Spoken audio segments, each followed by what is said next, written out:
অন্তর্বর্তী সরকার নতুন সংসদ সদস্যদের শপথ পড়ানোর জন্য আওয়ামী লীগ আমলে সংসদের স্পিকার বা ডেপুটি স্পিকারকে পাশ কাটাতে চান। আইনের পাশ কাটিয়ে বিকল্প হিসেবে রাষ্ট্রপতি মনোনীত কোনো ব্যক্তি কিংবা প্রধান নির্বাচন কমিশনার দিয়ে শপথ পড়াতে চান। আমাদের প্রশ্ন হলো, অধ্যাপক ইউনূসের সরকার চাইলেও কি স্পিকার কিংবা ডেপুটি স্পিকারকে সংসদের বাইরে রাখতে পারবেন? আমাদের বিশ্লেষণ হলো, বিকল্প পদ্ধতিতে সংসদ সদস্যদের শপথ পড়ানো যাবে, কিন্তু নতুন সংসদের প্রথম অধিবেশন বসবে কিভাবে? মানে শেষ পর্যন্ত কি তাদের যে কোনো একজনকে সংসদের বাইরে রাখা যাবে?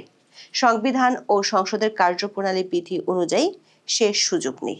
নতুন সংসদে একদিনের জন্য আগের সংসদের স্পিকারকে ফেরাতেই হবে, না হলে 30 দিনের মধ্যে নতুন সংসদের প্রথম অধিবেশনই শুরু করা যাবে না। প্রথম অধিবেশনে নতুন স্পিকার নির্বাচিত না হওয়া পর্যন্ত আগের সংসদের স্পিকার বা ডেপুটি স্পিকারকেই সভাপতিত্ব করতে হবে। অবশ্য এক্ষেত্রে বিকল্প একটি পদ্ধতি আছে, সেটি অবশ্য বাংলাদেশের আইনে নেই। আইন বিশেষজ্ঞরা মনে করেন, নতুন সংসদের জন্য আইনগত জটিলতা তৈরি করতে বিএনপি হয়তো শেষ পর্যন্ত স্পিকার কিংবা ডেপুটি স্পিকারকে ফিরিয়ে আনবেন। বিস্তারিত জানতে চলুন যাওয়া যাক বিশ্লেষণ।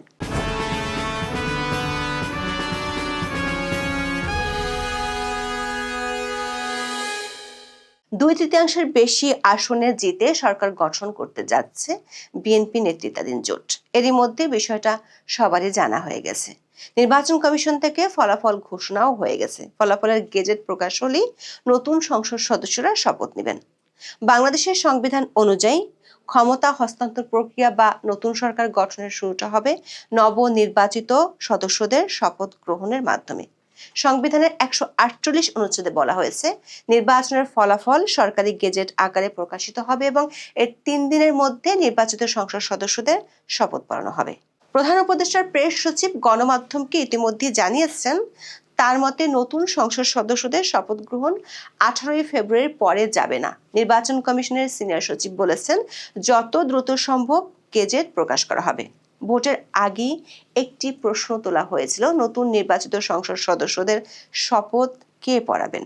বিষয়টি ঘিরে সংসদ সচিবালয় উপযুক্ত ব্যক্তির খোঁজ করছে বলেও বিভিন্ন মাধ্যমে খবর প্রকাশ পায়। শপথ কে পড়াবেন এই প্রশ্ন উঠছে কারণ নিয়ম অনুযায়ী অতীতে নতুন সংসদ সদস্যদের শপথ পড়িয়েছেন মূলত জাতীয় সংসদের স্পিকার। কিন্তু 2024 সালের 5 আগস্টের পর থেকে তিনি কোথায় আছেন সে বিষয়ে পরিষ্কার কোনো ধারণা পাওয়া যায় না। এরই মধ্যে 2024 সালের নভেম্বরে গণমাধ্যমে প্রকাশিত খবর থেকে জানা যায়, স্পিকার শিরীন শারমিন চৌধুরী ও তার স্বামী সৈয়দ ইশতিয়াক হোসেনের কূটনৈতিক পাসপোর্ট জমা দিয়ে সবুজ পাসপোর্টের আবেদন করেছিলেন। পরে অবশ্য সে খবর গণমাধ্যমে প্রকাশিত হলে তাদের পাসপোর্টের আবেদন স্থগিত করা হয়েছিল। অন্যদিকে ডেপুটি স্পিকার শামসুল হক টুকু কারাগারে আছেন এবং তিনি এখনো পদত্যাগ করেননি। 2024 সালের 2 সেপ্টেম্বর বাংলাদেশের গণমাধ্যমে প্রকাশিত খবরে বলা হয়েছিল, স্পিকার শিরীন শারমিন চৌধুরী রাষ্ট্রপতির কাছে পদত্যাগপত্র পাঠিয়েছেন এবং সরকার তার পদত্যাগের গেজেট প্রকাশ করেছে। কিন্তু সংবিধানের 74-এর 3 অনুচ্ছেদে পরিষ্কার বলা আছে, সংসদ ভেঙে দেওয়া সত্ত্বেও স্পিকার তার পদে বহাল থাকেন যতক্ষণ না নতুন সংসদের প্রথম বৈঠকে তার উত্তরসূরি কার্যভার গ্রহণ করেন। এমনকি 74-এর 6 অনুচ্ছেদ অনুযায়ী যদি স্পিকার পদত্যাগ করেনও, তাও তিনি নতুন সংসদের প্রথম বৈঠকে নতুন স্পিকার নির্বাচিত না হওয়া পর্যন্ত স্পিকার হিসেবে থাকবেন। জানা গেছে, সংবিধানের এসব বিধান তুলে ধরে গত 28 জানুয়ারি সংসদ সচিবালয়ে নবনির্বাচিত এমপিদের কে শপথ পাঠ করাবেন সে বিষয়ে মতামত চেয়ে সংসদ বিষয়ক উপদেষ্টা আসিফ নজরুলের কাছে ফাইল পাঠান। উপদেষ্টার সম্মতি পেলে এ সংক্রান্ত সারসংক্ষেপ প্রধান উপদেষ্টার কার্যালয়ে পাঠানো হবে। প্রধান উপদেষ্টা ডক্টর মোহাম্মদ ইউনূসের অনুমোদনের পর এই সারসংক্ষেপ রাষ্ট্রপতির কার্যালয়ে যাবে। রাষ্ট্রপতির সম্মতির পরিপ্রেক্ষিতে আদেশ জারি হবে। সংবিধানের 148-এর 1 অনুচ্ছেদ অনুযায়ী বিদায়ী স্পিকার নতুন এমপিদের শপথ পাঠ করাবেন।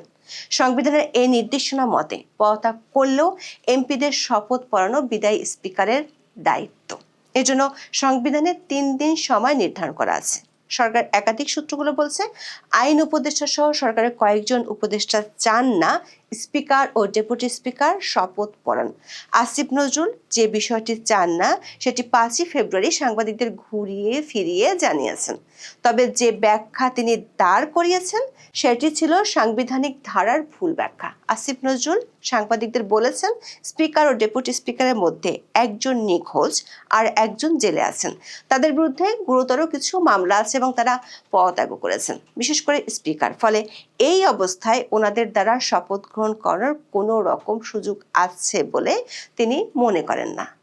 দর্শক, আমাদের বিশ্লেষণ হলো তিনি দুটো ভুল ব্যাখ্যা দিয়েছেন। প্রথমত, স্পিকারের পদত্যাগ নিয়ে তিনি ভুল ব্যাখ্যা দিয়েছেন। সংবিধানের বিধান অনুযায়ী স্পিকার শিরীন শারমিন চৌধুরী এবং ডেপুটি স্পিকার শামসুল হক টুকু দুজনই এখনো নিজ নিজ পদে বহাল আছেন এবং পরবর্তী স্পিকার ও ডেপুটি স্পিকার নির্বাচিত না হওয়া পর্যন্ত তারা এই পদে থাকবেন।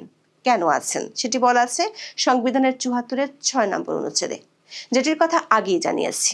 আসিফ নজরুলের দ্বিতীয় ভুল ব্যাখ্যাটি হলো তিনি দাবি করেছেন স্পিকার বা ডেপুটি স্পিকারের শপথ পড়ানোর সুযোগ তিনি দেখছেন না।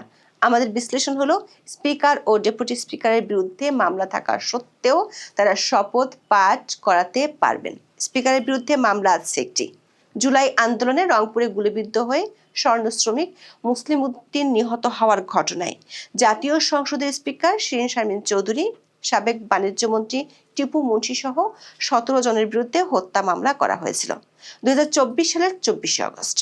স্পিকার যদি এই মামলায় জামিন পান তাহলে তার শপথ পড়াতে কোনো সমস্যা নেই।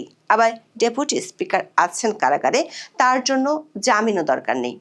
সরকার যদি তাকে প্যারোলে মুক্তি দেন তাহলে তিনি সংসদে গিয়ে শপথ পড়াতে পারবেন। দর্শক, 2024 সালের 18 নভেম্বর আসিফ নজরুল স্পিকারের প্রশাসনিক দায়িত্ব পাওয়ার গেজেট প্রকাশ করেছিলেন। স্পিকারের পদকে শূন্য ঘোষণা করে সচিবালয়ের প্রশাসনিক কাজ চালাতে সরকার জাতীয় সংসদ সচিবালয় অন্তর্বর্তীকালীন বিশেষ বিধান অধ্যাদেশ 2024 জারি করেছিল। এভাবে স্পিকারের পদকে শূন্য করাটা ছিল অসাংবিধানিক একটি প্রক্রিয়া, কিন্তু প্রশাসনিক দায়িত্ব পেলেও সাংবিধানিক দায়িত্ব পেতে বেশ কিছু জটিলতা আছে। আসিফ নজরুলের দপ্তর থেকে জানানো হয়, সংবিধানের 148-এর 2 নম্বর অনুচ্ছেদটিতে বলা হয়েছে স্পিকারের মনোনীত কোনো ব্যক্তির কাছেও এমপিরা শপথ নিতে পারবেন। আর কার্যপ্রণালী বিধিতে বলা আছে স্পিকার ও ডেপুটি স্পিকারের পদ শূন্য থাকলে রাষ্ট্রপতি মনোনীত যে কোনো ব্যক্তি সংসদ সদস্যদের শপথ পড়াতে পারেন।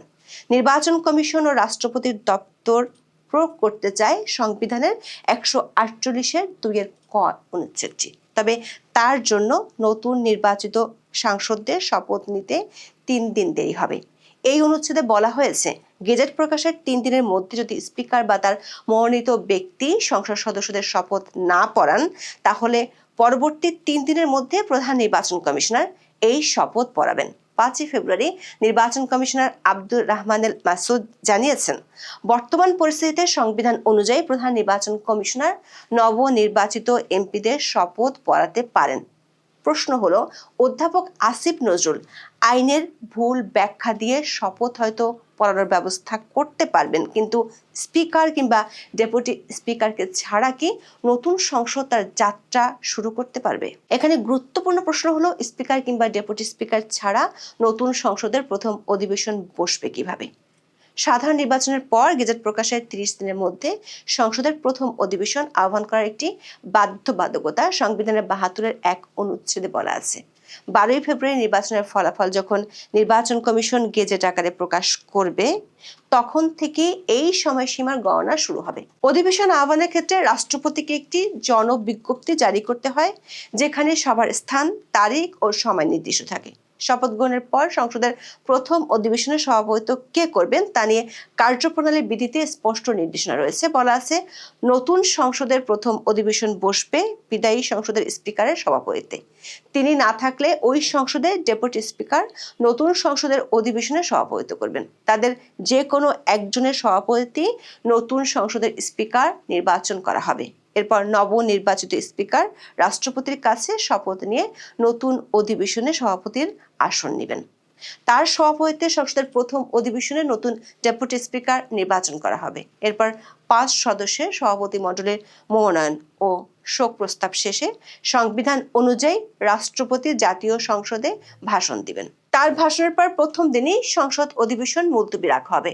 নতুন সংসদ যখন প্রথম অধিবেশনে বসবে তার আগে হরে দরে আইনি ব্যাখ্যা দেয়া আসিফ নজরুল কিংবা ইউনূসের সরকার ক্ষমতায় থাকবে না। বিশ্লেষকরা মনে করেন নতুন সংসদের জন্য কোনো ধরনের অনাবশ্যক আইনি জটিলতা তৈরি করা ঠিক হবে না। সেক্ষেত্রে বিধান অনুযায়ী স্পিকার বা ডেপুটি স্পিকার যে কোনো একজনকে সংসদের প্রথম অধিবেশনে সভাপতিত্ব করার জন্য 1 ঘন্টার জন্য হলেও লাগবে। তবে এক্ষেত্রে একটি নিয়ম কমনওয়েলথের কোনো কোনো দেশে অনুসরণ করা হয়, সেটি হলো স্পিকার প্রোটেমের ধারণা। এটি হলো রাষ্ট্রপতি সংসদের সবচেয়ে জ্যেষ্ঠ সদস্যকে অস্থায়ী স্পিকার বা স্পিকার প্রোটেম হিসেবে নিয়োগ দিতে পারেন। এক্ষেত্রে নির্বাচনের পর নতুন স্পিকার কার্যভার গ্রহণ করলে অস্থায়ী সভাপতির দায়িত্ব শেষ হবে। তবে এটির বিধান বাংলাদেশের সংবিধানে না থাকায় আইনগত জটিলতা তৈরি হতে পারে। ভবিষ্যতে যে কোনো সময় আইনি চ্যালেঞ্জের মুখে পড়লে পুরো সংসদের প্রক্রিয়া প্রশ্নের মুখে পড়ে যাবে। কারণ স্পিকার প্রোটেমের ধারণা যেহেতু সংবিধান ও সংসদের কার্যপ্রণালী বিধিতে নেই, তাই এটি আইনের বাধার মুখে পড়ার আশঙ্কাই বেশি, এমন ধারণা আইন বিশেষজ্ঞদের। উচ্চ আদালতের রিট হলে এটি গড়াতে পারে অনেক দূর। আবার স্পিকার পদত্যাগের যে দাবি সরকারের পক্ষ থেকে করা হচ্ছে সেটি যদি সত্য প্রমাণিত না হয় তাহলে আরও বড় ধরনের জটিলতায় পড়ে যেতে পারে নতুন সম্ভাব্য সংসদ। আইন বিশেষজ্ঞরা বলছেন এমনিতেই অন্তর্বর্তী সরকার সংবিধানের গণেশ উল্টিয়ে দেওয়ার কারণে ভবিষ্যতে নির্বাচিত সরকার বহু ধরনের আইনি জটিলতায় পড়বে। এমনকি ভবিষ্যতে যে কোনো সময় সেটি হতে পারে। আদালত থেকে দূর ভবিষ্যতে বহু কড়া নির্দেশ ও রায় আসতে পারে, তখন ফেঁসে যাবেন নির্বাচিত সংসদ সদস্যরাই। এমনিতেই দ্বাদশ সংসদের বিলুপ্তি ঘোষণার ঠিক প্রক্রিয়া হয়েছে কিনা তা নিয়ে প্রশ্ন আছে। ফলে প্রশ্ন উঠছে ভবিষ্যৎ সংসদ সদস্যদের জন্য অনেকগুলো গর্ত কি আসিফ নজরুল ঘুরে দিয়ে যাচ্ছেন। এখন এ পর্যন্ত। সবাই ভালো থাকুন, সুস্থ থাকুন, নিরাপদে থাকুন। দেখা হবে আগামী পর্বে।